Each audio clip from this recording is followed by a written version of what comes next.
Part 9 क्रिया तथा काल वर्ब एंड टेंस।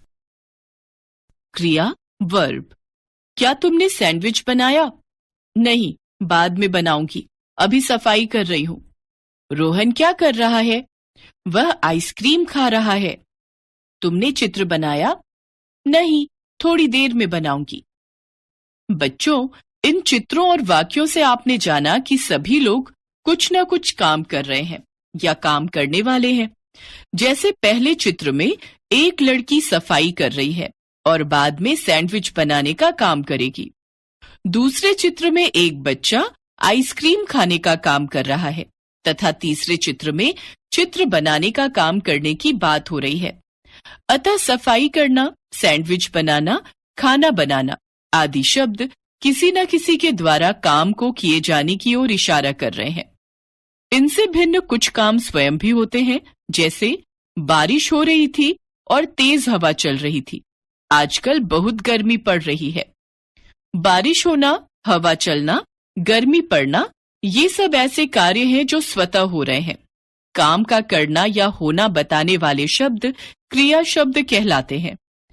वे शब्द जिनमें किसी काम के करने या होने का बोध हो, वे शब्द क्रिया शब्द कहलाते हैं।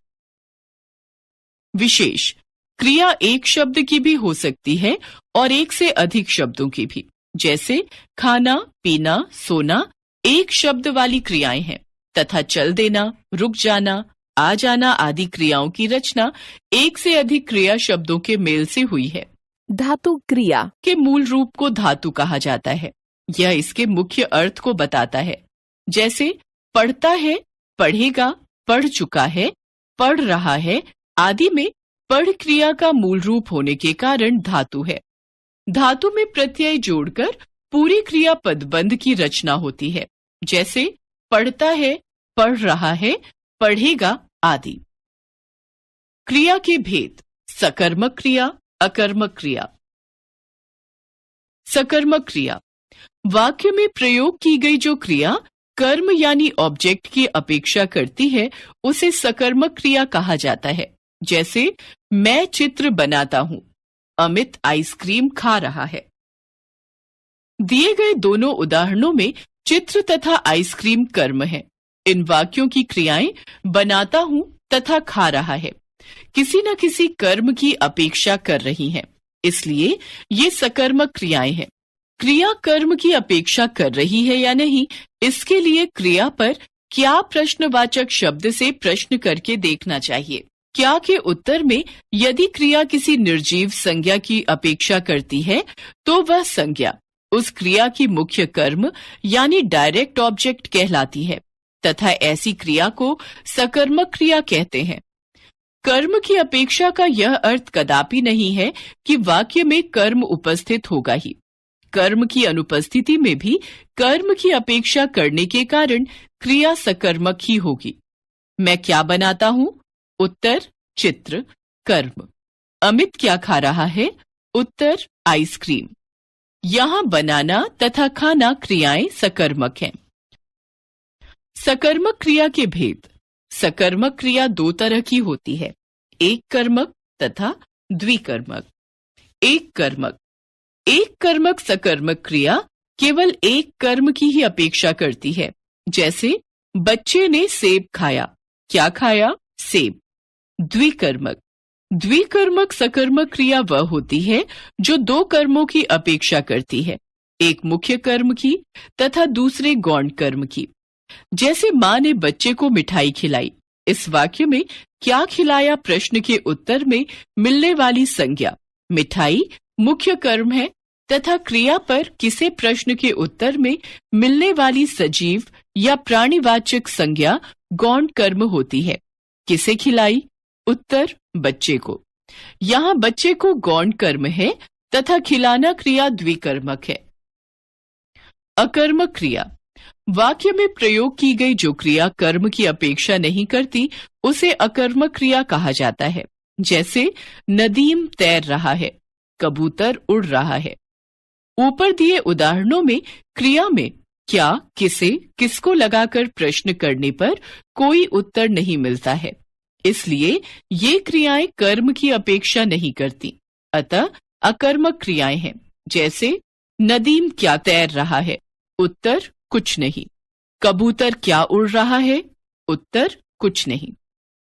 काल, टेंस। बच्चों, क्रिया के जिस रूप से यह पता चले कि क्रिया किस समय घटित हुई है या हो रही है, व्याकरण में वह रूप क्रिया के काल की सूचना देता है। जैसे पहले पृष्ठ पर दिए गए चित्रों और वाक्यों में लड़की अभी सफाई कर रही है और बाद में सैंडविच बनाएगी। रोहन अभी आइसक्रीम खा रहा है। लड़की चित्र बनाएगी, अतः कर रही है, बनाएगी, खा रहा है, बनाएगी क्रियाओं द्वारा क्रिया के घटित होने के समय के बारे में पता चल रहा है। व्याकरण में इसी समय को क्रिया का काल कहते हैं। क्रिया के जिस रूप से क्रिया के घटित होने के समय का बोध हो, व्याकरण में उस रूप को काल कहते हैं। काल के भेद। काल के 3 भेद हैं: भूतकाल, वर्तमान काल, भविष्यत काल।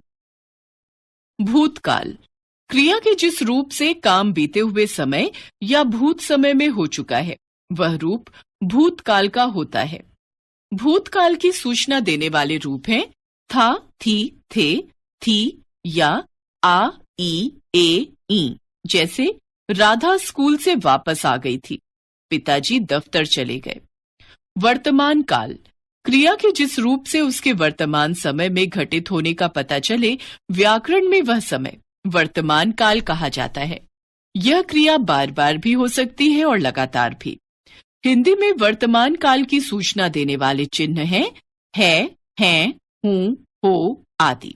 जैसे राधा स्कूल से घर आ रही है, पिताजी रोज दफ्तर जाते हैं, तुम कहाँ रहते हो। भविष्यत काल, क्रिया के जिस रूप से पता चले कि कार्य भविष्य में घटित होगा, उसे भविष्यत काल कहते हैं। भविष्यत काल के चिन्ह हैं गा, गी, गे आदि। जैसे राधा स्कूल से 4 बजे घर आएगी, पिताजी दफ्तर नहीं जाएंगे, मैं रात को यहीं रुकूंगा। एक बार फिर से, जिस शब्द से किसी काम के होने या करने का बोध हो, उसे क्रिया कहते हैं। क्रिया एक शब्द की भी हो सकती है और अनेक शब्दों की भी। क्रिया के 2 भेद हैं, सकर्मक, अकर्मक। क्रिया के घटित होने के समय का बोध कराने वाले क्रिया रूप को काल कहते हैं। भूतकाल की सूचना देने वाले रूप था, थी, थे, थी या आ, ई, ए, ई। वर्तमान काल की सूचना देने वाले रूप है, हैं, हूं, हो आदि। भविष्यत काल की सूचना देने वाले रूप गा, गी, गे आदि।